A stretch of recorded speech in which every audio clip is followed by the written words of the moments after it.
Hey there, YouTubers. I'm not sure exactly what this shirt's about, Project Sputnik, but I like it anyway. So I'm gonna make this one fairly short. Where we were last week, I do about one a week these days, is this old house was all about, it seemed only about my plumbing. And that's a whole genre on YouTube of people sharing their fix-it solutions.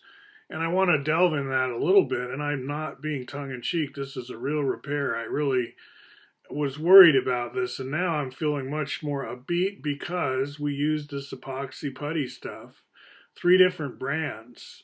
And by the end of it, it really hardened into like a bone dry pipe. So you basically sculpt a pipe where it had burst, right? It was a rectangle hole, like literally this big, right? And just with epoxy putty, we're able to fix that. Now, another theme going on through this set of vlog entries is my backyard meetings with Greater Thinking Society of Greater Philadelphia and 52 Thinking Ideas and so on. That's continuing. And yesterday I met with Harold Nelson study group. They're studying Harold Nelson, and his co-author worked on this book called The Design Way. Just like Popko. Popko's got a co-author too. I often just refer to the book by the first author's name. But again, that was, let me get that book. Very cool book. This was in the last video too, right? This is what cheered me up after I found that hole in my sewer pipe, kitchen drain pipe, and the little magnifying glass that I got, which I'm carrying around on my keychain and so on. So I'm really focused on this William Shatner adventure. I think he's very brave to, allow himself to be put on stage in this way, the world stage, on a, as he puts it, not zero risk scenario. I mean, even if the ship works fine, right? He's worried about himself, the pressure, the gravity. He's 90 years old, something like that. So, best wishes. I'll be tuned in. The Age of Radio came. That's a new architecture focused book. This 52 Living Ideas, they're talking about Louis Sullivan even now as we speak. Other architects, John Boyd, OODA Loop.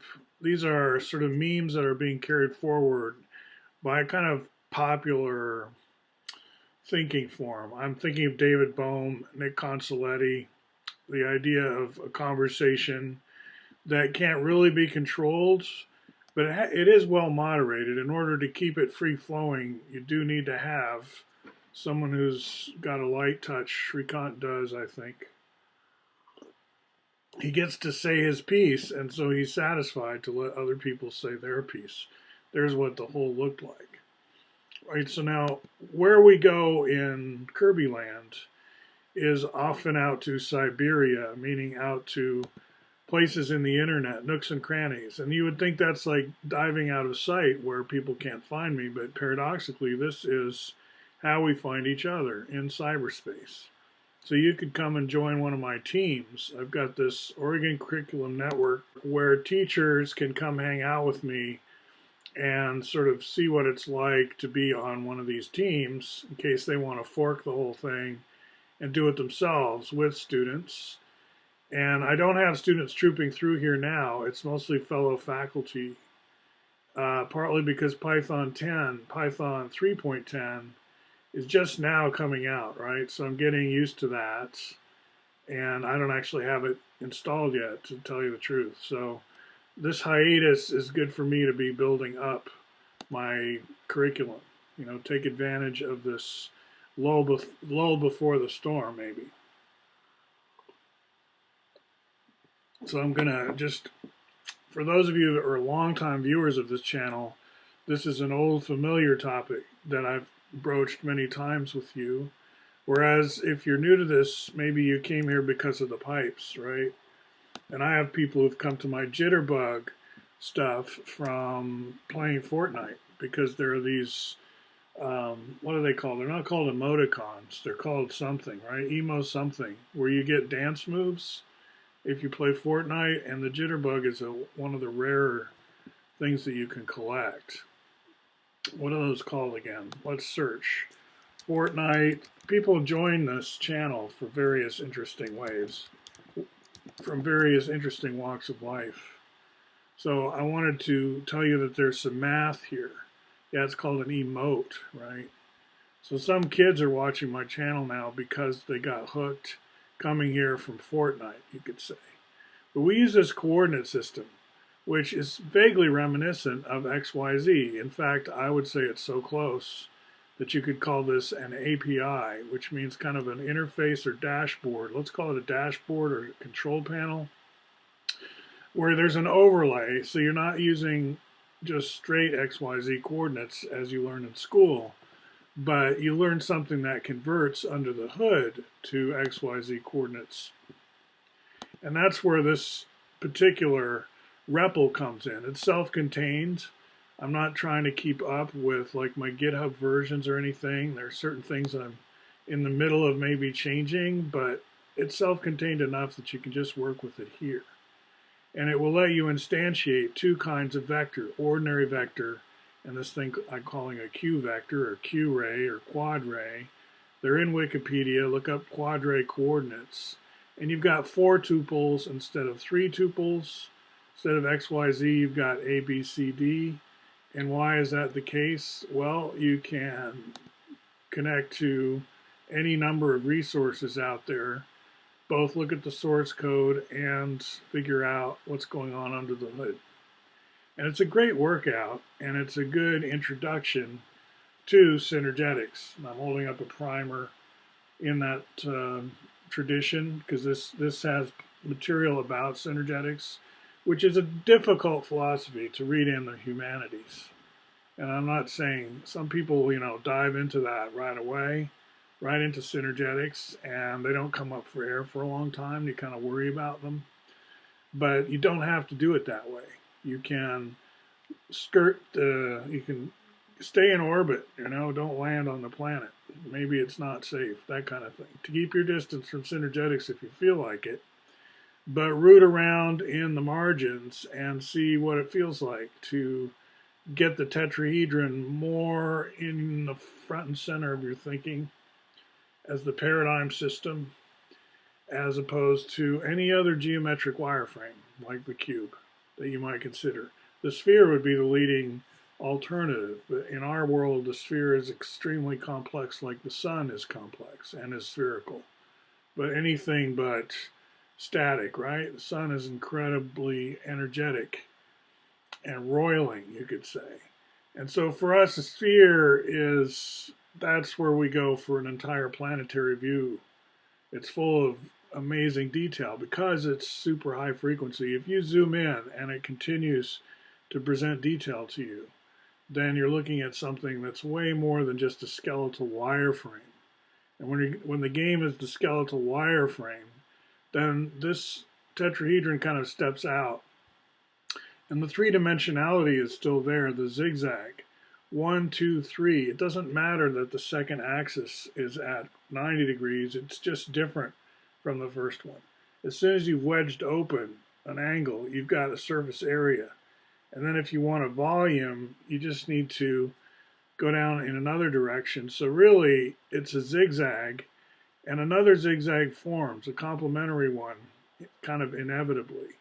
So we think of the tetrahedron as inevitable, and we use 4D kind of next to 3D because we respect 3D as monumental. It's not going anywhere. The understanding people have of why space is 3D is it's for the ages. So we want to have like a tombstone right next to it, which is 4D, which is, another way to look at it. You could look at it this way too. And it's equally got a long half-life. That's the hope. To put the languages side by side and not have them be interfering, more reinforcing. So the vector and Q vector, they play against each other, but they also play with each other. They're old friends, you could say. You can look at it that way. All right, so I encourage you to play with quad rays if you're wanting to dive into synergetics. And I'll end with a look at Geek World. I try to orient you to, like, given my life experience, there's Nick Consoletti, a paradigm wanderer. Check for him in my blog. You may have met him. You may know Nick and not me, because he really got around. But I'm going back to Open Source Convention of 2014, and here we are on the Columbia Gorge on the back of Don Wardwell's boat. That's Don there with the sunglasses. And this links me to a stash of pictures from that particular OSCON, Open Source Convention. And that's when our School of Technology was most coming out, you could say, most overt. We had a booth. It was kind of an experimental operation, and it was difficult to navigate the California bureaucracy and to turn something magically into an EDU or a school. Like, where's the magic wand for that to happen? Very difficult. And then the competition wasn't going to bother with that. Like Udemy and all these, they didn't have to be EDUs necessarily. Just telling you some of the new economy that was starting to flood in our awareness. And that year, internationalization was our theme, pretty much at my instigation. This is my suggestion of what OST introduce and be about as a theme. OST theme in 2014. That's, go back and check the minutes. Anyway, those were fun times, and I just want to give you a sense of my autobiography and background as we close out this particular session. Remember that we kind of live in an antiquated world where we have kind of wooden tents and other weirdness that are not very high tech for sort of everyday living. And then we have the newer apartments and then the sort of office towers.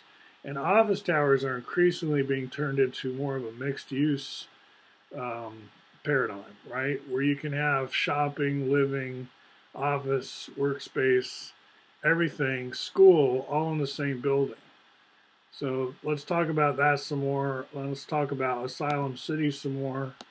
I'll end with my blog post on Asylum City as I just put it up there this morning. City of Transients. I'll put a link to this. It's like we have a negative spin on the word transient. But then we had tourists, and a flood of tourists after World War II from the US, relatively unscathed, to Europe, and the reconstruction of Europe, but also beginning to demonize the Soviet Union, the Russians, and all that kind of stuff, taking a lot of wrong turns, as well as right turns. All right, so left turns are coming back. See my other videos.